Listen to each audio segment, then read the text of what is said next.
আজ 11 জানুয়ারি 2025 জেনে নিন বিপিএল এর আপডেট পয়েন্ট টেবিল। এই তালিকায় সবার শীর্ষে অবস্থান করছে রংপুর রাইডার্স। তারা 6 ম্যাচ খেলে 6 জয়ে 12 পয়েন্ট নিয়ে টেবিলের শীর্ষে অবস্থান করছে। দ্বিতীয় স্থানে রয়েছে ফরচুন বরিশাল। তারা 5 ম্যাচ খেলে 3 জয় 2 হারে 6 পয়েন্ট নিয়ে টেবিলের দ্বিতীয় স্থানে রয়েছে। তৃতীয় স্থানে অবস্থান করছে চট্টগ্রাম কিংস। তারা 3 ম্যাচ খেলে 2 জয় 1 হারে 4 পয়েন্ট নিয়ে টেবিলের তৃতীয় স্থানে। চতুর্থ স্থানে রয়েছে খুলনা টাইগার্স। তারা 3 ম্যাচ খেলে 2 জয় 1 হারে 4 পয়েন্ট নিয়ে এই অবস্থানে রয়েছে। পঞ্চম স্থানে রয়েছে দুর্বার রাজশাহী। তারা 5 ম্যাচ মোকাবেলায় 2 জয় 3 হারে 4 পয়েন্ট নিয়ে টেবিলের পঞ্চম স্থানে। ষষ্ঠ স্থানে রয়েছে সিলেট স্ট্রাইকার্স। তারা 4 ম্যাচ খেলে 1 জয় 3 হারে 2 পয়েন্ট নিয়ে টেবিলের ষষ্ঠ স্থানে।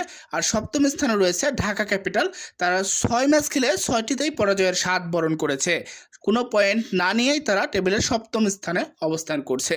বাংলাদেশ ক্রিকেট ও বিপিএল এর সকল আপডেট সবার আগে পেতে আপনার সময় ইউটিউব চ্যানেল এবং আমাদের ফেসবুক পেজটি ফলো করুন।